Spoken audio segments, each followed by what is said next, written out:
The rust was the first thing you tasted each cycle, a fine, metallic dust that coated your tongue and settled in the deep folds of your lungs, the ghost of the great ship dying one molecule at a time. They called it the Covenant, a name spoken like a prayer by the progenitors on the upper decks, a promise of a destination they no longer remembered but still preached with the fervor of zealots. Down in the deep, we just called it the tomb.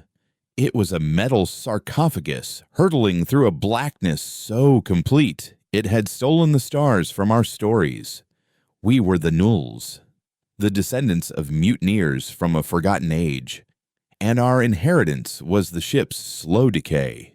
Our lives were measured in the shudder of failing gravity plates and the groan of stressed metal, a constant funeral dirge for a world we'd never known. My name was Kalen.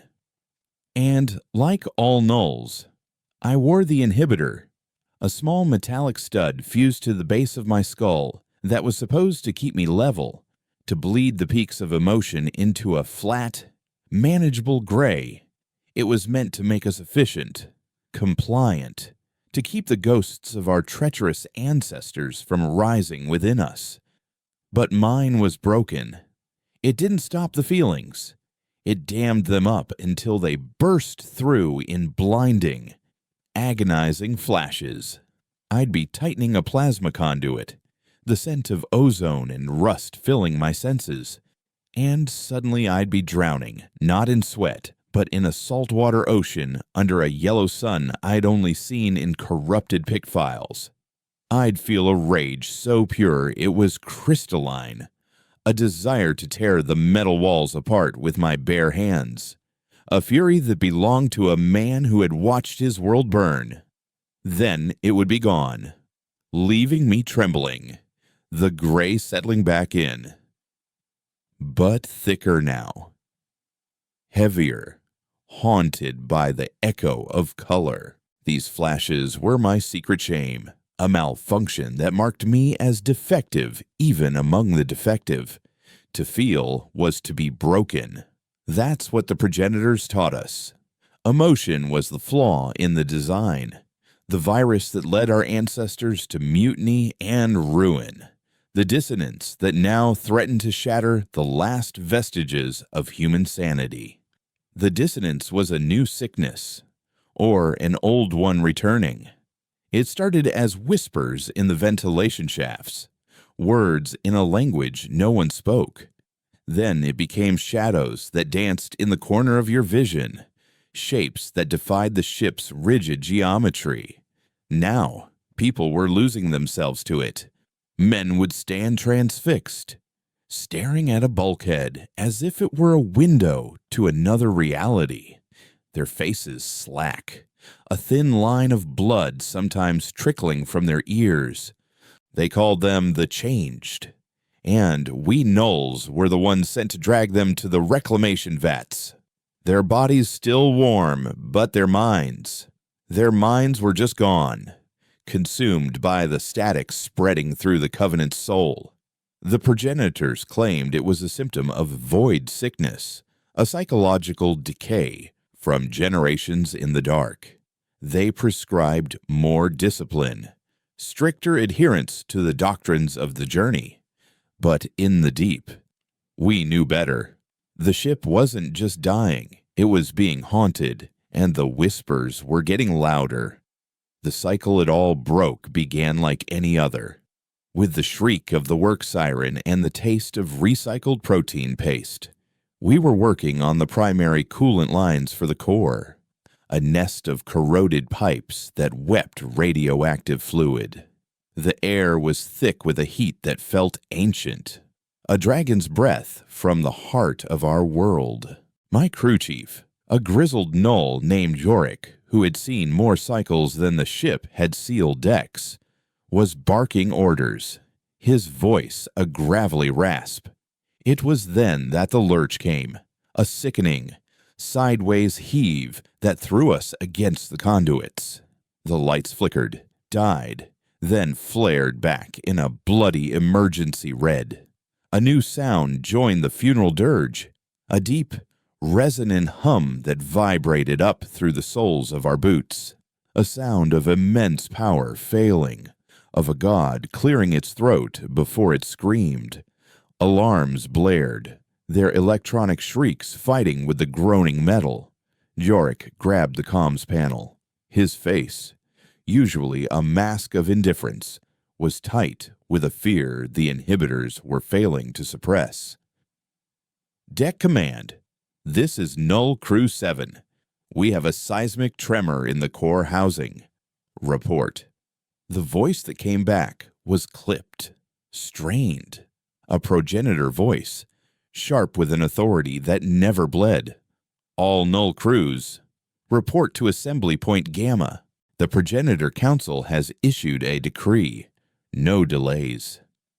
The decree was delivered by Progenitor Valerius himself. He stood on a raised platform in the cavernous assembly bay, a stark figure in a pristine white robe, a stark contrast to the grime-caked gnolls gathered below. Valerius was not like the other progenitors, who spoke in the flowery, hollow prose of the doctrines. His words were like chips of ice, precise and cold. He didn't offer comfort, he offered purpose, which was far more dangerous. The Covenant's heart is failing, he began, his voice cutting through the nervous murmurs. The primary reactor is in a state of critical decay. Our archives speak of fail-safe protocols, of original schematics hidden by the first captain in the moments before the great betrayal.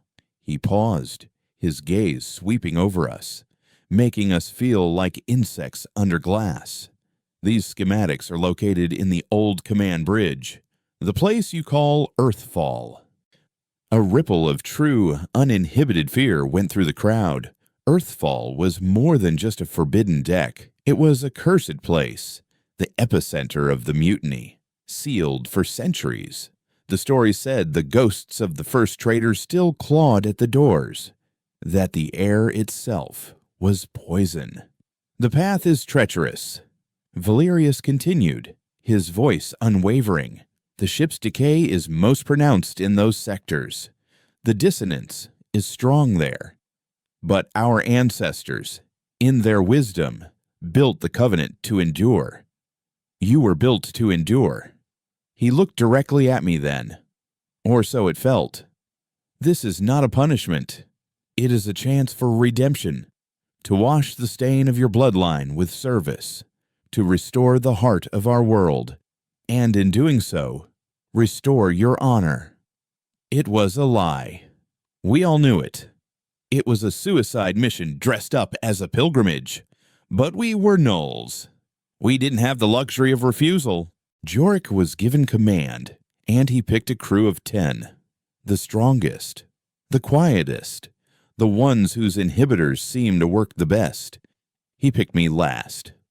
I saw the hesitation in his eyes.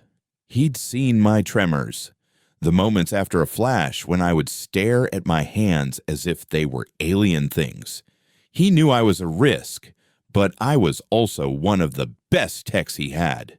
The journey to Earthfall was a descent through hell's forgotten floors. The higher decks were mazes of steel and cold, sterile light. But as we went deeper, the ship began to change. The corridors became narrower, twisted, the metal weeping a black, oily residue. Decks that were marked on the schematics were simply gone, collapsed into a tangled ruin of girders and cables. The dissonance was a physical presence here, a constant pressure against the skull. The whispers were no longer in the vents. They were inside our helmets, slithering between our thoughts. They spoke of falling, of empty skies, and the suffocating weight of soil. We saw things. A flicker of a woman in an ancient uniform, her face a mask of terror, vanishing as we rounded a corner. Doors that slammed open to reveal nothing but a deeper darkness that seemed to inhale the light from our lamps. Our comms were a mess of static, punctuated by the ragged, increasingly frantic breathing of the crew. The changed were here, too. They weren't the catatonic husks from the upper decks.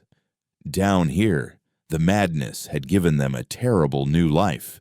They were fast, crawling along the ceilings like spiders, their limbs elongated, their jaws unhinged, emitting a clicking sound that echoed in the oppressive silence. They hunted us through the ruins. We lost 2 crew members in a collapsed transit tube, dragged into the darkness before we could even fire a shot. Another, a young null named Ren, simply stopped. He stood in the middle of a derelict mess hall, his head cocked as if listening to a beautiful song, and then he tore his own helmet off. A beatific smile on his face as the toxic atmosphere turned his lips blue. Yorick ordered us not to look back, but I did.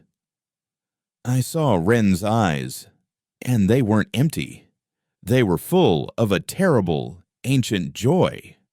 With every deck we descended, the pressure in my head grew, and the flashes became more frequent, more violent. I wasn't just seeing an ocean now. I was tasting the salt, feeling the current pull at my legs. I felt the warmth of a child's hand in mine. Then the sickening emptiness when it was gone. The rage was the worst, a volcanic fury that made me want to scream until my throat bled, a hatred for an enemy I couldn't see, an enemy with 1,000 whispering voices. Yorick saw it. During a brief rest, he cornered me in a darkened alcove.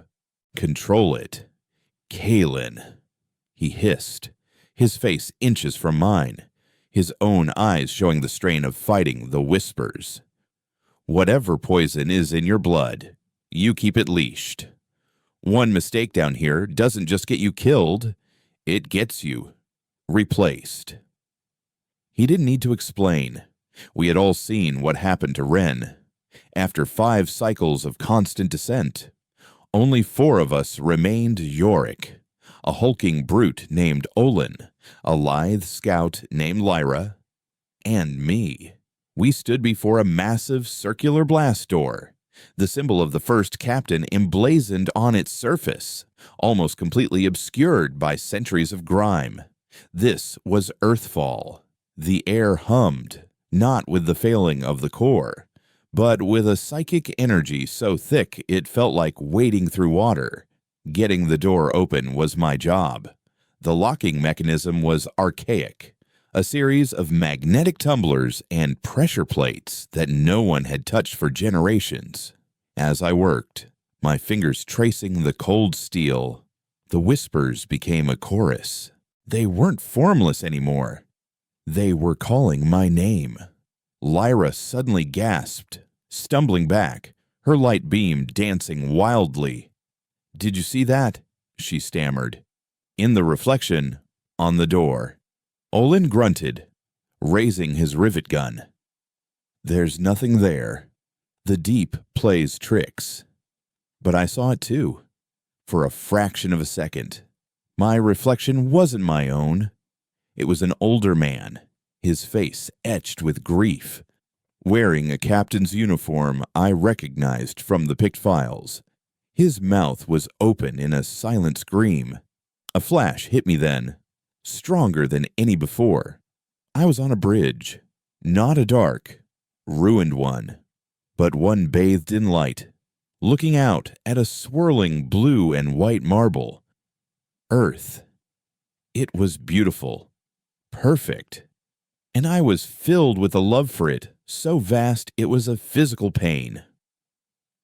Then the view shattered. The sky turned the color of a bruise. The feeling of love curdled into a terror so absolute it had no sound, only a deafening silence. The silence of a billion souls screaming at once. I cried out, collapsing against the door, the tools clattering from my numb fingers. The door hissed. The final tumbler clicked into place. With a groan that shook the deck, The great door to Earthfall began to slide open. The air that billowed out wasn't toxic. It was stale, cold, and heavy with the smell of dust and finality. It was a tomb. The bridge was vast, a cathedral of dead technology. Emergency lights cast long, dancing shadows over consoles and chairs. And in those chairs, at those consoles, were the dead. Dozens of them. Skeletal figures in the tattered remains of uniforms, slumped in their final moments. Some held blaster pistols to their temples. Others had simply stopped. It was a scene of mass suicide, a final desperate act of a crew that had seen the end of their world. There were no schematics. The mission was a lie from the start. Yorick cursed, kicking a fallen chair. Valerius sent us to die. He knew there was nothing here. But there was something. One terminal was still active, a single blinking cursor on a dark screen, a lonely electronic heartbeat in a room full of death. It was the captain's command station. I felt drawn to it, the memory of the flash still burning behind my eyes. I placed my hand on the console, and the screen flickered to life. It wasn't asking for a password. It was asking for a witness. A single file was displayed, the elegy. I activated it. It wasn't a log. It was a final testament, a stream of consciousness directly from the mind of the first captain, a data ghost screaming across the centuries, and it poured into me. I saw it all. Earth wasn't dying. It hadn't been ravaged by war or plague. It had been unmade. I saw the arrival of the entity. Not a ship or a fleet, but a thought. A psychic plague that spread through the minds of humanity like a song, the chorus of despair. It fed on emotion, twisting love into jealousy, hope into nihilism, grief into a self-devouring black hole. It turned humanity against itself, brother against brother, until cities burned not from alien weapons, but from human hands. The Covenant wasn't an ark of hope. It was a quarantine vessel, a desperate attempt to flee the infection, to carry a handful of uninfected survivors into the dark, hoping the entity couldn't follow. But it was already inside them, dormant in their DNA, in their collective unconscious, a passenger waiting for the right moment to awaken. The progenitors, the descendants of the ship's first scientists, had discovered this terrible truth. The doctrines, the rigid control, the neural inhibitors. They weren't tools of oppression. They were a desperate, centuries-long attempt at psychic sterilization, an effort to starve the entity by suppressing the very emotions it fed upon. They were trying to save us by making us less human, and they had failed. The dissonance was the entity, the echoes, stirring from its long slumber, hungry again. The raw, unfiltered emotion from the elegy, the final agony of the first captain, was a feast. The air on the bridge grew cold, the shadows deepening, coalescing. The whispers were a roar now, 1,000 voices screaming in triumph. Olin was the first to turn. His head snapped back, his jaw breaking with a wet crack, and he let out a shriek that was not his own. His eyes were black pits. Lyra followed, her body convulsing as she clawed at her own face, laughing a high, sharp laugh that cut through the noise. They were gone. Puppets for the chorus. Yorick raised his rivet gun, his face a mask of horrified disbelief. But he was too slow. Olin was on him, a whirlwind of insane fury. As I watched my last crewmates tear each other apart, the dissonance slammed into me, A psychic wave meant to shatter my mind, but my broken inhibitor, my curse, did something unexpected. It didn't just fail, it shattered completely. The dam broke. Generations of suppressed emotion, the grief of the nulls, the rage of the mutineers, the terror of the first captain, the collective agony of a lost species, flooded my mind. It was a supernova of feeling, a universe of pain and fury and defiance, and in that moment, I was not Kalen the Null. I was the memory of humanity. The echoes recoiled, screeching, not in pain, but in shock. My raw, unfiltered soul was a fire so bright it cast its own shadows, a defiant scream that drowned out their chorus. If only for a second. The psychic blast threw me back, and the last thing I saw before the darkness took me was the blinking cursor of the elegy, the story of our doom still pulsing on the screen. I was alone, on the bridge of the dead, with a truth that could arm us or utterly consume us, the last sane man in a haunted house, adrift in an endless night. The heart of the Covenant wasn't the reactor. It was the rage I now held inside me, and the entity was finally, truly awake. Darkness receded not into light, but into a throbbing, crimson agony. I awoke on the cold deck of the command bridge, the metallic tang of my own blood in my mouth. My head felt like a cracked bell, each pulse of the ship's dying heart a hammer blow against my skull. But underneath the pain was the roar, the endless, churning ocean of feeling. It was a constant storm of memory and emotion, the grief of the captain a cold weight in my gut, the mutineer's rage a fire in my veins, the quiet desperation of my null ancestors a tremor in my bones. I was a library of ghosts, and every book was screaming at once.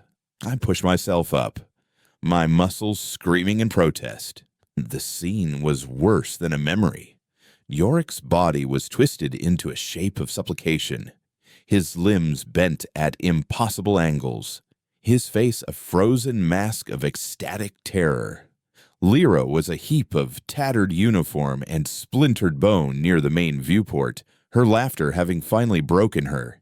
And Olen. Olen was still moving. He stood over the captain's chair, his massive frame twitching, his head lolling on his broken neck. The thing wearing his body turned to look at me, and its eyes, those two black holes of nothingness, held a terrifying, ancient amusement. It was the chorus, looking out at me through the windows of a dead man. The witness, a voice whispered, not from Olen's throat, but from the very air around me, a composite of 1,000 dying sighs. The fire is awake. It burned so brightly. We wish to feel it. Olen took a step, the sound of his boots on the deck unnaturally loud in the silence. It wasn't the clumsy tread of a brute. It was the precise, deliberate step of a predator. The rivet gun lay near Jorik's body. My body screamed for me to run, but the fury of the mutineers screamed louder. I dove for the weapon, my fingers closing around the cold, heavy grip just as Olen lunged. He was impossibly fast. He wasn't on me. He was through me. A psychic spike of pure despair lancing into my mind. It was the feeling of absolute loss, of watching everything you love turn to dust in your hands.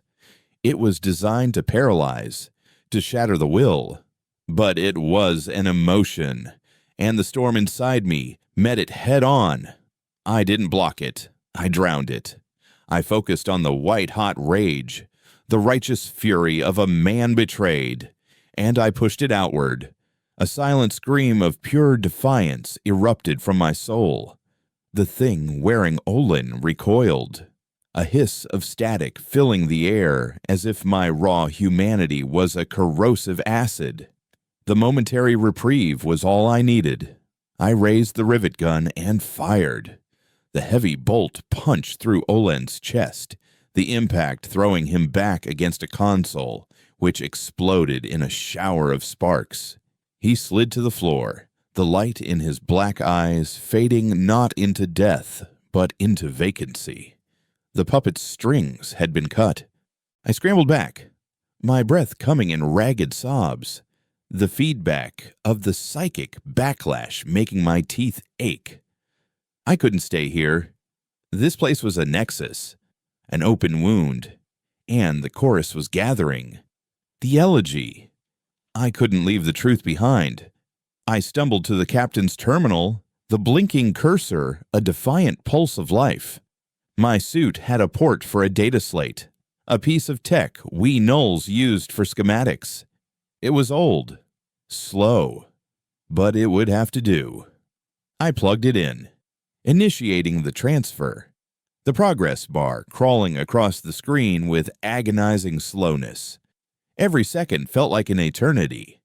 The shadows in the room were moving again, coalescing, the bodies of the dead crew, the skeletal remains in their chairs, began to stir. A collective, dry rattle filled the air as bony fingers twitched and skulls slowly turned to face me. The whispers were back, stronger now, weaving a tapestry of failure and regret. You are alone. You have failed. Let go. Join the silence. No. I grunted. The word of physical effort. A stone thrown against a tidal wave. I focused on the memory of the sun on my skin. A memory that wasn't mine but felt more real than the cold steel beneath my feet. I held on to the phantom warmth of the child's hand. These feelings, this pain, this was the proof that I was still myself. The data transfer finished with a soft chime. I ripped the slate from the port and ran for the door. The skeletal crew were beginning to rise, their movements jerky and unnatural, animated by the same malevolent will that had taken Olen. A skeletal hand, brittle and yellowed, swiped at my leg as I passed. I kicked it away, the bones shattering with a dry crackle. I slammed my hand on the door control. With a familiar, deafening groan, the great blast door began to slide shut. Through the narrowing gap, I saw them, all of them, the skeletal remains and the fresh corpses of my crew, standing together, a silent, dead army watching me go. The door sealed, and I was plunged back into the oppressive darkness of the passage. The only light, the faint green glow of the data slate clutched in my hand. The silence was a relief, but a temporary one. I hadn't defeated the chorus. I had just closed the door to its throne room. Now, the rest of the ship was its kingdom. The journey up was a nightmare inversion of the descent. The dissonance was no longer a subtle pressure. It was a physical force, a storm of psychic energy that made the metal of the quarters groan and twist. Lights shattered as I passed, and panels would explode in showers of sparks. The ship was having a seizure, and I was in its dying brain. The changed were everywhere. They weren't just hunting anymore. They were building things. Nests of tangled wires and weeping pipes that pulsed with a faint, sickly light.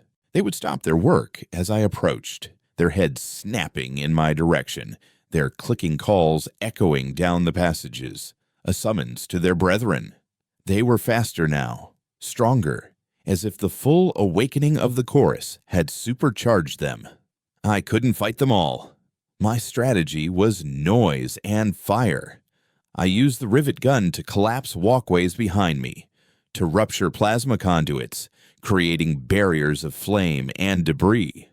My flight became a string of calculated acts of sabotage, wounding the ship to slow the infection. I was no longer just a survivor. I was a counteragent, a fever burning its way back toward the heart. The whispers were my constant companions. They didn't just taunt me now. They used my own new memories against me. I would hear the laughter of the child, followed by the sound of her scream. I would feel the captain's pride in his ship, immediately followed by the crushing weight of his failure. It was a constant, intimate assault, an attempt to find the cracks in my new soul and break me apart from the inside. But the sheer volume of the storm within me was its own defense. For every whisper of despair, there was a roar of defiance. For every stab of grief, there was a surge of protective love. I was becoming a fortress of feeling, my walls built from the pain of 1,000 generations. After what felt like a lifetime of running and fighting, I saw at the clean, sterile light of the upper decks, a hard line of order against the organic chaos of the deep. I broke through the final security checkpoint, staggering into a corridor of polished white steel, the air filtered and cold. Progenitor guards in immaculate gray armor were waiting for me. They didn't see a hero. They saw a monster. A null, caked in blood and grime, his uniform torn, his face a mask of feral exhaustion, holding a rivet gun like a holy relic. And worse, I was broadcasting to their senses, honed by generations of suppression. I must have been a psychic bonfire. They could feel the rage, the grief, the untamed chaos pouring off me in waves. Their hands went to the neural pacifiers on their belts. Hold. The voice was calm, cutting, and absolute. Progenitor Valerius stepped forward from their ranks, his white robe as immaculate as ever. He looked at me not with anger, but with the cold, detached curiosity of a scientist examining a contaminated specimen. "The null returns," he said, his voice echoing slightly in the sterile hall. "Alone. Report." "The mission was a lie," I rasped, my throat raw. "There were no schematics, only a tomb. You sent us to die." Valerius's expression didn't flicker. "There are acceptable losses in the preservation of the whole. You were sent to confirm a threat. Your survival is unexpected. What did you find?" "The truth," I said, holding up the data slate. "The dissonance is a conscious entity. The echoes, the chorus, it's awake. It's what destroyed Earth. This ship isn't an ark. It's a prison, and the prisoners are waking up." I took a step forward, the guards tensing. "The inhibitors don't work. They never did. They just starved it, made it dormant. Now it's feeding on us again. Yorick, Lyra, Olin, they're gone. It's wearing their bodies." "It has contaminated you," Valerius stated, his voice devoid of emotion. "The dissonance is a madness, a sickness of the mind. You're exhibiting its primary symptoms: paranoia, delusion, emotional volatility. It's not madness, it's memory." I yelled, the force of my own voice surprising me. The captain's fury was in my words now. "This file, the elegy, it's the first captain's final log. It proves everything. He knew. They all knew. They chose suicide over becoming puppets." I held the slate out to him. "See for yourself. We have to fight it, not hide from it. Our emotions, the very thing you've tried to erase. It's the only thing that hurts it." Valerius looked at the slate, then back at me, and I saw a flicker of something in his eyes. It wasn't belief. It was fear, a deep, ancient fear that my words were true, that the entire foundation of his civilization, the doctrines, The great journey, the promise of a new dawn, was built on a lie designed to hold a monster at bay. And the monster was now loose, but he couldn't accept it. To accept it would be to admit utter failure.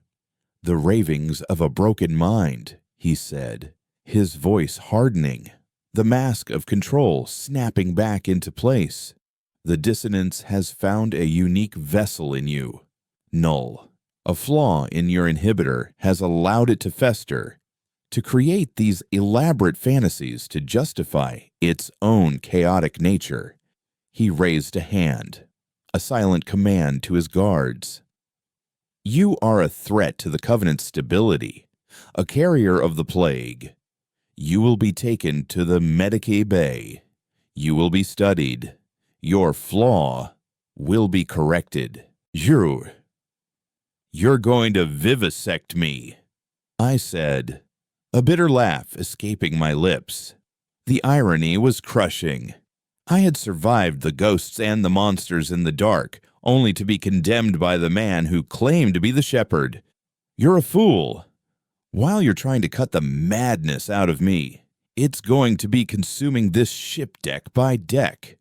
We will endure, Valerius said, his voice a chilling whisper of absolute faith. We will maintain order, and we will excise the infection, starting with you. The guards advanced, their pacifiers humming with a low-energy field designed to induce neural shutdown. They expected me to surrender. They were used to the compliance of the nulls, the gray, flat obedience ingrained in us. They had never faced a null who was burning with the fire of 1 billion dead souls. I looked at the approaching guards, at the unyielding fanaticism in Valerius's eyes, and I felt the captain's despair warring with the mutineers' defiance. The whispers of the chorus slithered at the edge of my hearing, savoring the conflict. I was trapped. Behind me was the encroaching psychic apocalypse of the chorus. In front of me was the sterile, lobotomized oblivion offered by the progenitors. 2 different kinds of death. One loud, one quiet. I raised the rivet gun. The defiance won. You want to excise the infection, I snarled, the storm inside me finally breaking free. You'll have to burn the whole damn ship. And I opened fire. The corridor erupted in a symphony of chaos. My first shot wasn't aimed at a person, but at the ceiling-mounted light panel above Valerius. The rivet bolt, designed to punch through hull plating, tore through the fixture, sending a shower of crystallized polymers and sparks down onto the progenitors. It was a declaration, not an attack. A statement that the old rules of compliance were dead.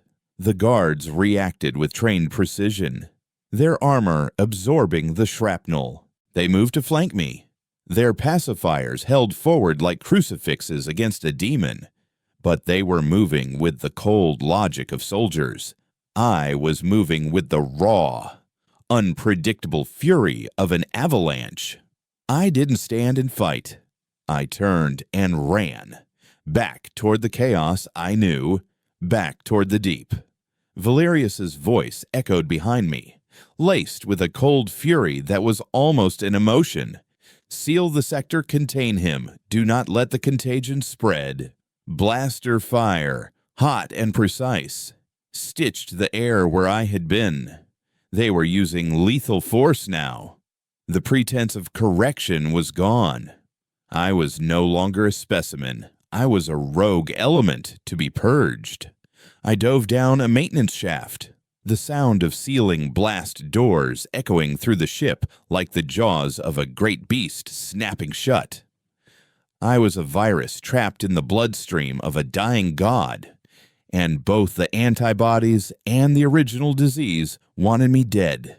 My only advantage was the storm in my head. It was a compass of pure instinct. I could feel their pursuit, the cold, ordered thoughts of the guards a stark contrast to the hot, chaotic static of the chorus. I could also feel the ship itself, its pain, its failing systems. I was becoming one with its decay. Down in the twilight decks, the borderlands between progenitor order and the deep's anarchy, I found an unexpected sanctuary, a null market. It was a hidden nexus, a place carved out of a decommissioned cargo bay where nulls bartered scavenged tech, hoarded rations, and traded whispers. It was the closest thing we had to a culture. I staggered into the flickering light of the bay, the rivet gun still clutched in my hand, my body screaming with exhaustion. The market went silent. Faces, usually blank and gray, turned to me, and, for the first time, I saw a flicker of something in their eyes. Fear, not just of me, the blood-caked madman, but of the alarms that were now wailing throughout the upper decks. They had all heard Valerius's decree echoing over the ship-wide comms, a dangerous null. Kalen had been corrupted by the dissonance and was to be captured or neutralized on sight. I was a pariah among my own people. An old woman, her face a roadmap of wrinkles, stepped forward. Her name was Ilara, and she was what passed for an elder in the deep, a keeper of the old stories, the ones not sanitized by the progenitors. Her inhibitor stud was scarred and pitted, rumored to have been damaged for cycles. She looked at me, her gaze piercing, and I felt a strange sense of recognition. "The progenitors hunt you," she stated, her voice a dry rasp. "They say you carry the sickness." "They're lying," I said, my voice cracking. "The sickness is the ship. The dissonance. It's a mind. And it's waking up. The progenitors know. They're trying to hide the truth." I held up the data slate. "This is the proof. The first captain's log." Ilara looked at the slate, then back at me. Truth is a heavy thing to carry. Kalen. It can break a man's back. A hulking null with the telltale burn scars of a Cortec pushed through the crowd. "He's brought the hires down on us. We should give him to them. Let them take him and leave us in peace." A murmur of agreement went through the crowd. They were scared. The progenitors rarely came into the deep, but when they did, it meant purges and punishments. I was a threat to their fragile, gray existence. "There is no peace," I roared, the captain's authority ringing in my voice. "Don't you feel it? The whispers, the shadows, the men who go quiet. That's not sickness. That's invasion. Valerius isn't protecting us. He's caging us. He would rather see this entire ship consumed than admit his doctrines are a lie." I saw the conflict in their faces. For generations, they had been taught that their feelings were a flaw, their history a shame, but the dissonance was a truth they couldn't deny. They had all lost someone to the change. "He's right," a young voice piped up. It was a boy named Finn, a scrawny tech scavenger I'd traded with. He was holding a small, flickering hollow projector. "The whispers, they've been different lately. Louder. They talk about a feast." Ilara looked at Finn, then at me. Her decision would sway the market. She reached out a gnarled hand, not for the slate, but for my arm. Her touch was surprisingly strong. "Show me," she whispered. I didn't know how. The storm was mine. I couldn't share it. But as I met her gaze, I felt an echo, a deep, suppressed well of grief behind her eyes. The pain of a mother who had lost a child, a memory so old and buried it was almost a fossil. I focused on that feeling, not with my mind, but with my soul. I let the captain's sorrow flow through me, the pure, unadulterated agony of a man watching his world die. I didn't project it. I simply was it. Elara gasped, her hand flying to her chest, her eyes wide with a pain that was not her own. A single tear, a thing of myth and legend among the gnolls, traced a clean path through the grime on her cheek. I feel it, she breathed, her voice filled with awe and terror. The great sorrow. The others in the market stirred, a ripple of unease turning into a wave. Some of them felt it too, a faint echo of the emotion I was broadcasting, a sympathetic vibration in the strings of their long-silenced souls. They looked at me now, not with fear, but with a dawning, terrifying understanding. Before this moment could crystallize into a choice, the progenitor guards arrived. They stormed the cargo bay from 3 directions, their gray armor a stark intrusion of order into our chaotic world. By decree of the council, this area is under quarantine, the lead guard announced, his voice amplified and metallic. Surrender the corrupted gnoll, and you will be spared. The gnolls froze, caught between their ingrained fear of authority and the seed of rebellion I had just planted. This was the moment. The choice between the comfortable lie and the agonizing truth. Elara looked at me, her eyes filled with a fierce, newfound light. "The stories are true," she whispered, so only I could hear. "Our ancestors were not traitors. They were fighters." Then she raised her voice, a reedy but powerful cry that cut through the tension. "We are null. We do not kneel." It was a spark, and it landed in a powder keg. The hulking Cortec, who had wanted to turn me in, was the first to move.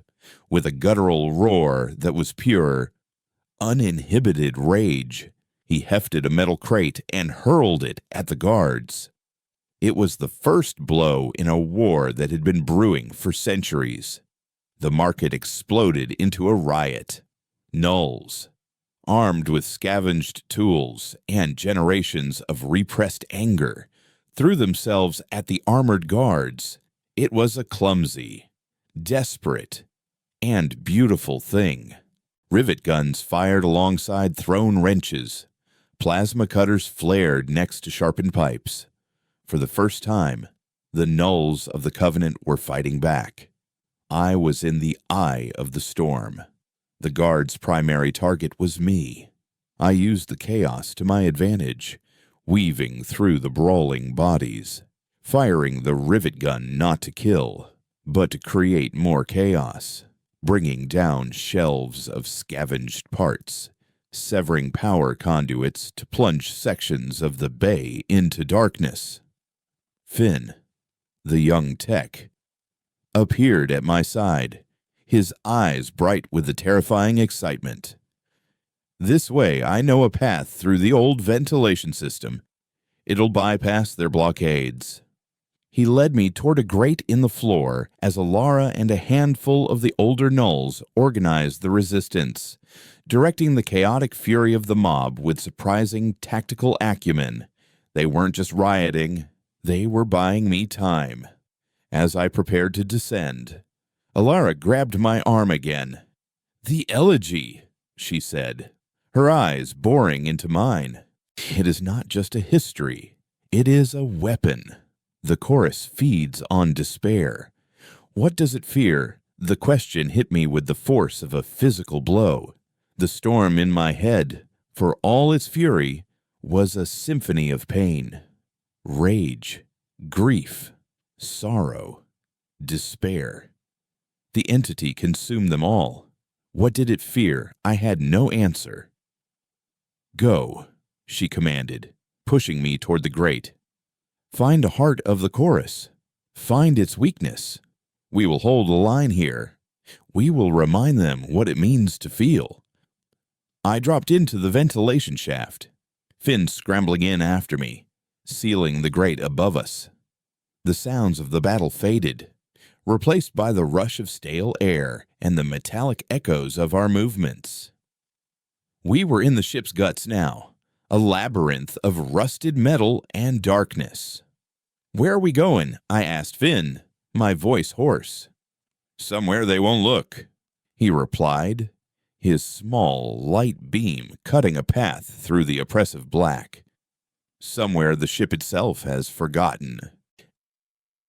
He led me for hours through a maze of ducts and tunnels, some so tight we had to crawl on our bellies. The dissonance was strong in these forgotten pathways, the whispers a constant, insidious hiss. But something had changed. The chorus was no longer focused solely on me. It was distracted, its attention divided by the raw, chaotic emotions of the riot erupting in the decks above. The Null's rebellion was a psychic buffer, a shield of defiance that gave me room to breathe. Finally, Finn stopped. He pushed open a heavy, dust-choked panel, revealing a space that shouldn't have existed. It wasn't on any schematic I had ever seen. It was a vast, spherical chamber, and in its center, suspended in a web of ancient, crackling energy conduits, was a sphere of pure blackness. It was a hole in reality, a wound in space-time that drank the light. The air was cold, silent, and radiated a palpable aura of immense, sleeping power. "The progenitors call it the anomaly," Finn whispered, his voice filled with a religious awe. "The Nulls call it the silent heart. They say this is where the ship's first ghost was born. This was it. This wasn't the reactor core. This was the psychic core. The place where the entity had first taken root. The focal point of the dissonance. The whispers were a roar here, a hurricane of voices all screaming from the surface of the black sphere. It was the heart of the chorus. As I stared into that perfect, silent darkness, a new feeling rose from the storm within me. Something that wasn't rage or grief.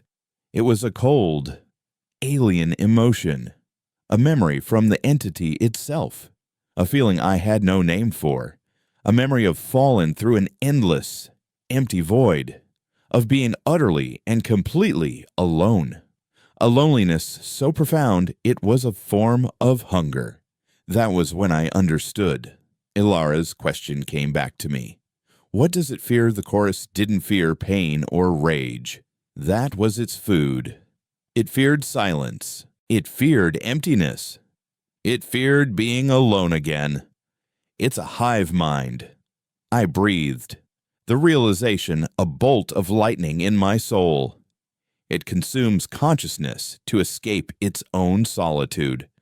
But how do you fight a monster whose only fear is the absence of the very thing you use to fight it? You couldn't attack it with rage or sorrow. You had to attack it with nothing. You had to become a void yourself.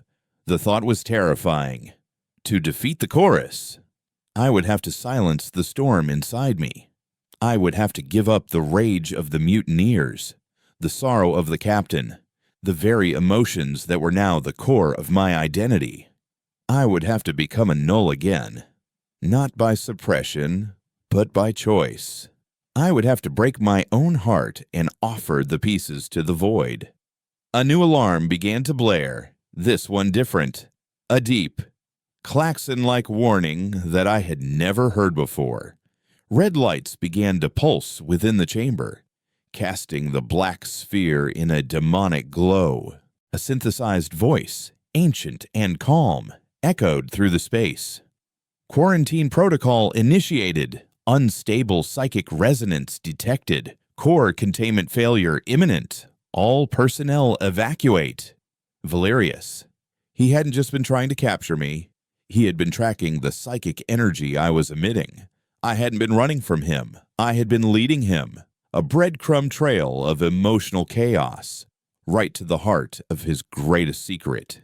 The chamber door hissed open, and Progenitor Valerius stood there, flanked by his elite guards. He wasn't looking at me. His gaze was fixed on the black sphere, and for the first time, I saw true, uninhibited emotion on his face.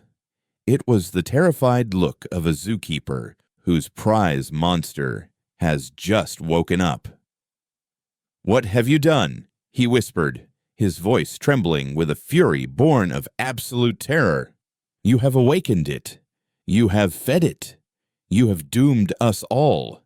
The air in the chamber crackled, thick with a tension that was more than just the hum of ancient machinery. It was the pressure of two opposing faiths colliding in the presence of their terrible god. Valerius and his guards took a step into the room, their movements rigid, their immaculate white robes a stark contrast to the encroaching shadows that seemed to leak from the black sphere. The klaxon wailed, a heartbeat counting down to an unknown apocalypse. "I didn't awaken it," I shot back, my voice steady despite the psychic tempest raging around us. "It's been awake for generations. Valerius, you've just been pretending it was asleep, drugging it with inhibitors and calling it peace. You built your entire civilization on a cage, and you never once considered what would happen if the beast inside learned how to pick the lock." Valerius's gaze finally tore away from the sphere and locked onto me. His terror was now calcifying into righteous fury, the cold, hard certainty of a zealot who has found his devil. "You are the key, your emotional chaos, your dissonance. You are a psychic amplifier.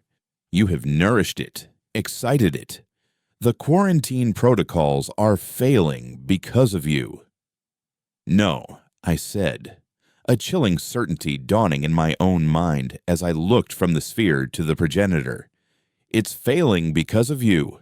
That thing feeds on emotion, any emotion, and right now, the most powerful feeling in this room is your fear." It was true. Beneath his mask of control, Valerius was a supernova of terror. Generations of suppressed, inherited fear were boiling to the surface, and the black sphere was drinking it in.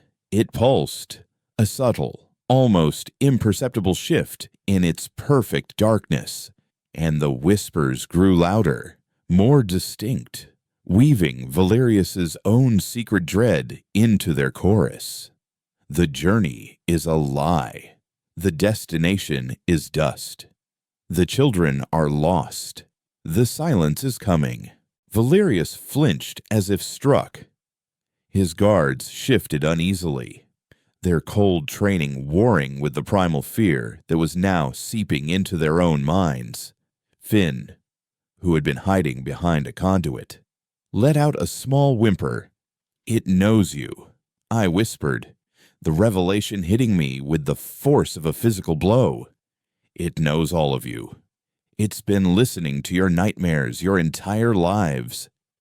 "Silence it," Valerius commanded, his voice a strained shriek. He pointed a trembling finger at me. "Neutralize the source." The guards raised their blasters, the precise, blue-white light of their targeting systems dancing across my chest. This was it, the end of the line. But Alara's question echoed in my mind. What does it fear silence? Emptiness. To fight it, I had to become a void. I closed my eyes. I didn't try to summon the rage of the mutineers or the sorrow of the captain.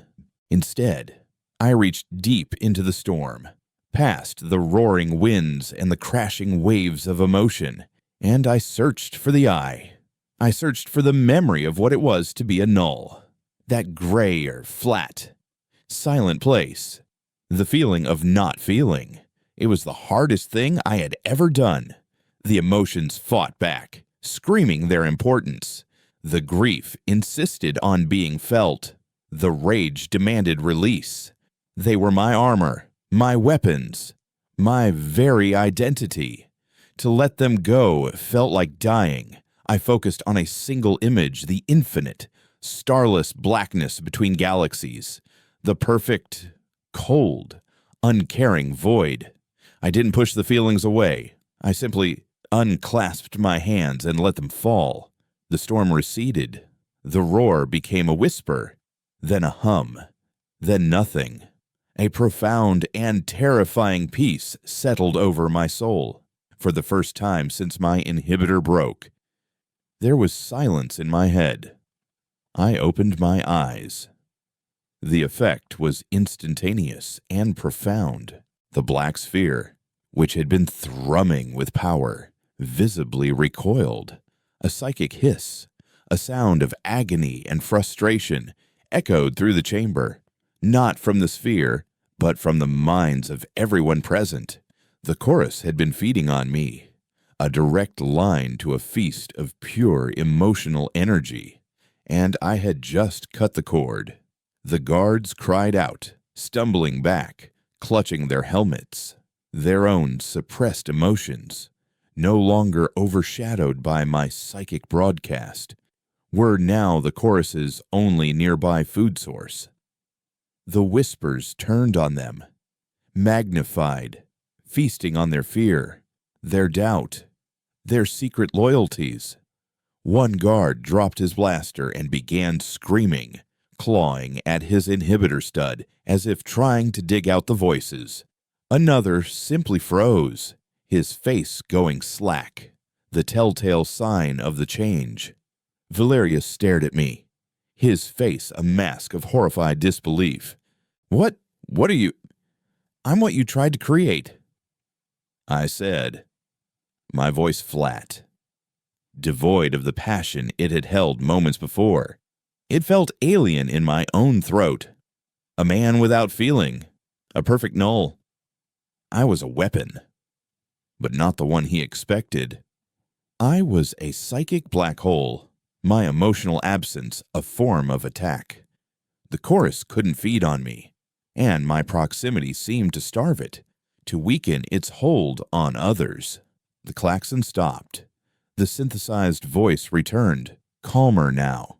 Psychic resonance stabilizing, containment field integrity returning to nominal levels. My gambit had worked. By silencing myself, I was calming the storm across the entire ship. But it was a temporary victory. I couldn't maintain this state forever. The ocean of feeling was still there, held back by a dam of sheer will. And I knew the chorus was not defeated. It was merely waiting. Valerius, seeing the containment field stabilize, saw his chance. His terror was replaced by a cold, calculating resolve.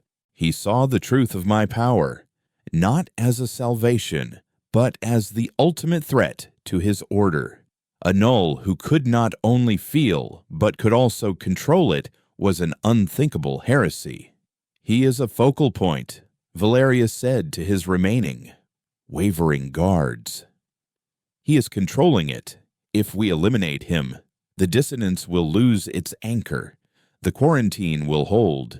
It is the will of the journey. It was a desperate, fanatical lie, but it was enough. The guards who were still standing firmed their resolve, their fear of the chorus momentarily eclipsed by their ingrained obedience to the progenitor. They raised their blasters again. Before they could fire, a new sound echoed from the corridor, the sound of fighting, of shouts, of the chaotic, percussive rhythm of the null rebellion. A moment later, the doorway was filled with a wave of bodies.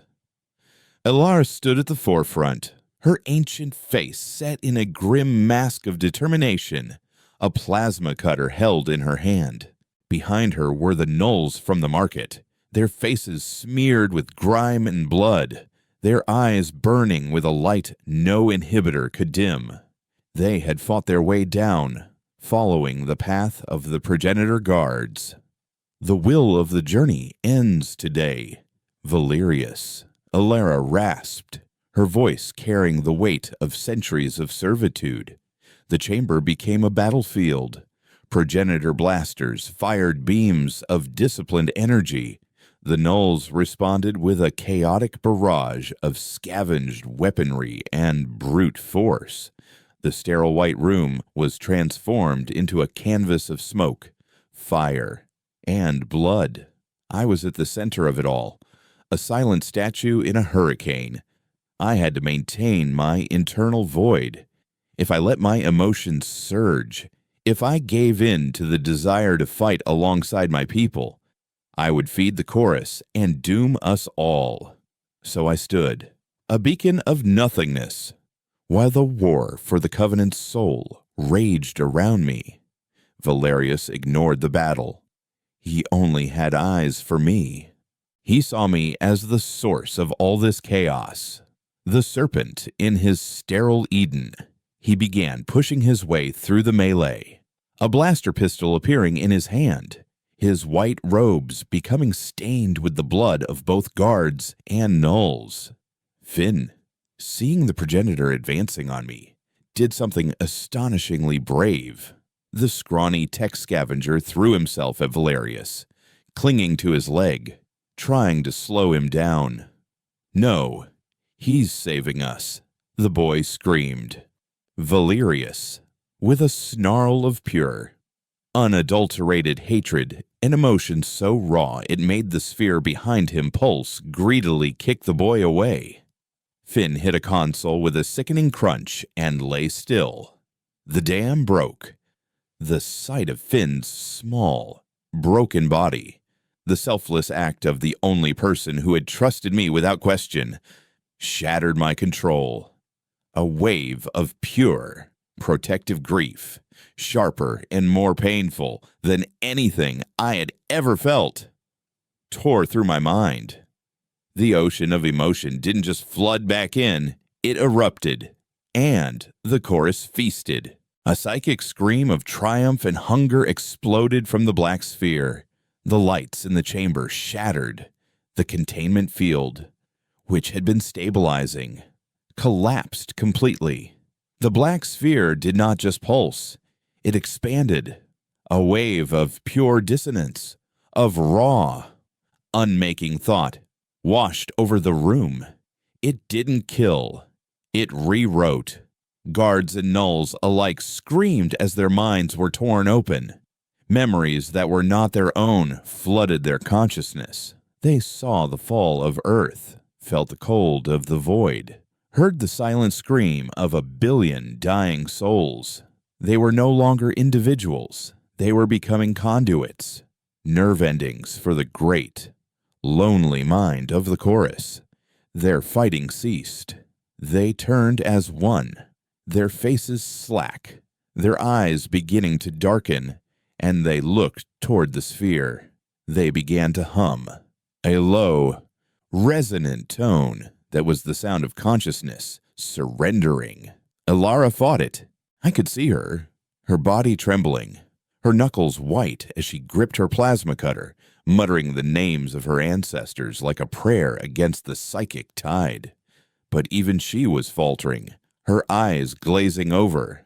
The full, unrestrained power of the chorus slammed into me. But it wasn't just an attack anymore. It was an invitation, an absorption. It didn't want to break me now. It wanted to make me its heart. It showed me visions of power, of an end to all conflict, a universe united in a single, shared consciousness. No more loneliness, no more pain, only the choir. I was on my knees, the data slate slipping from my fingers. The storm inside me was no longer my own. It was being conducted by the entity, its grief amplified, its rage focused. I was losing myself, my identity dissolving into the great, hungry silence. But as my consciousness began to fray, one feeling remained, stubborn and pure, the grief for Finn. It was not the epic, inherited sorrow of the captain. It was small, and personal. And it was mine. It was the one pure note in a symphony of stolen pain. And it was then I finally understood. The chorus feared emptiness, but it didn't understand specificity. It fed on the grand, archetypal emotions, rage, fear, despair. But this feeling, this sharp, specific love for one lost boy, it was different. It was an emotion it couldn't properly digest. It was too pure, too focused. It was a frequency it couldn't match. I clung to that feeling like a man clinging to a piece of wreckage in a tidal wave. I focused all my will, all my being, into that single point of pain. I let it burn through me, cauterizing everything else. The grief for Finn became my shield, my sword, my last, desperate prayer. Valerius stood over me, his face a mask of triumphant madness. The blaster aimed at my head. His eyes were completely black now. The chorus was wearing him, savoring its victory through its most devout, unwitting priest. The silence is finally here. The voice of the chorus whispered from Valerius's mouth. Join the song. Witness.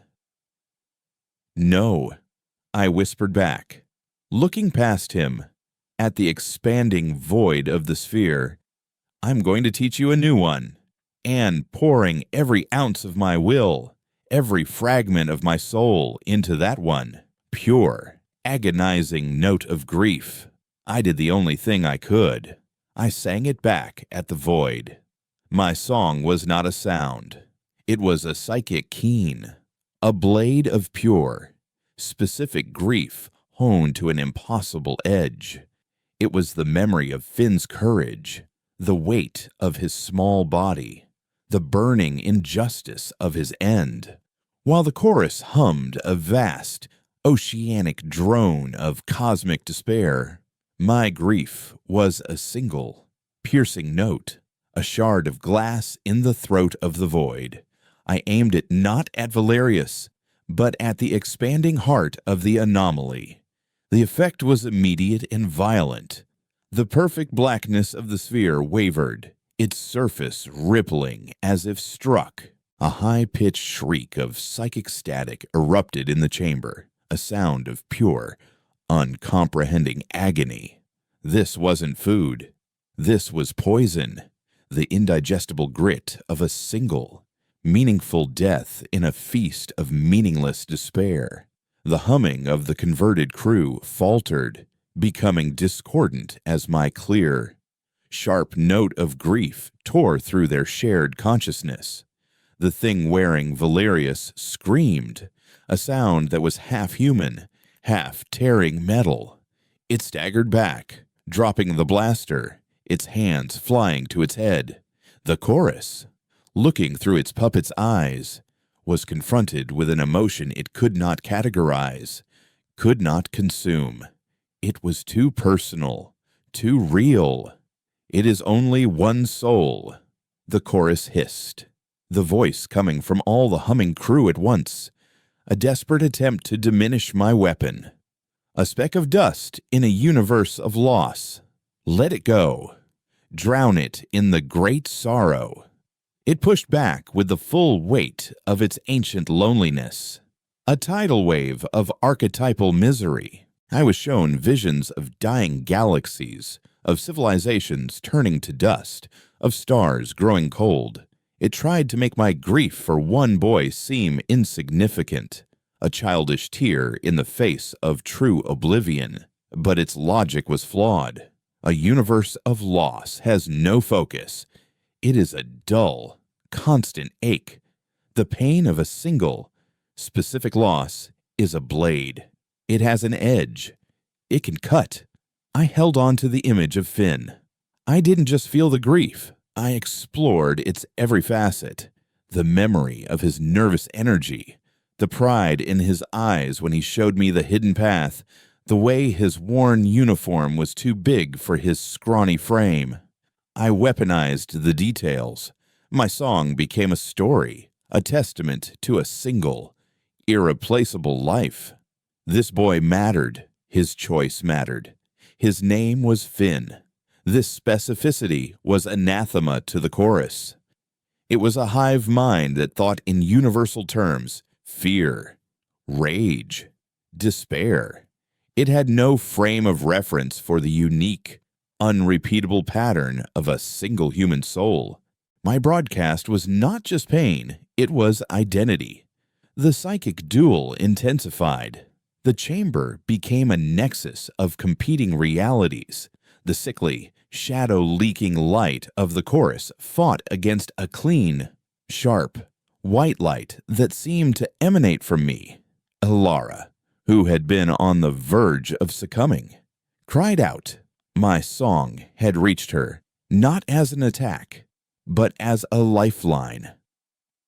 The clear note of my grief resonated with the fossilized sorrow buried in her own soul, the memory of the child she had lost to the deep cycles ago, a pain she had been forced to bury under layers of gray inhibition.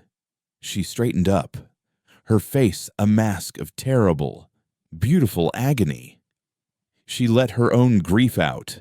It was a different note from mine, laced with a mother's love and decades of silent regret. She added her voice to my song. Another Null, the hulking Cortec who had started the riot, let out a guttural sob, his mind suddenly filled with the memory of a brother lost in a coolant leak, a death he had never been allowed to mourn. He added his broken vraise bass note to the chorus. One by one, they woke up. The chorus's hold on them shattered as their own specific, personal sorrows, joys, and regrets came flooding back, awakened by my broadcast. The monolithic hum of the hive mind fractured into 1,000 individual voices, a chaotic, messy, and utterly human symphony. They were no longer a choir of surrender. They were a choir of remembrance. They were themselves again.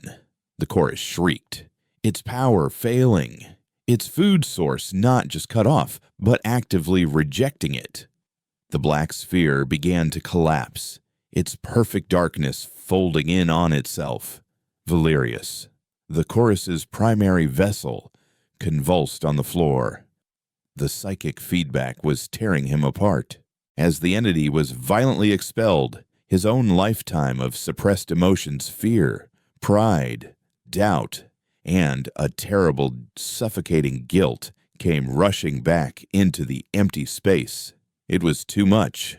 His mind, so long a sterile and ordered place, shattered under the sudden, violent influx of his own humanity.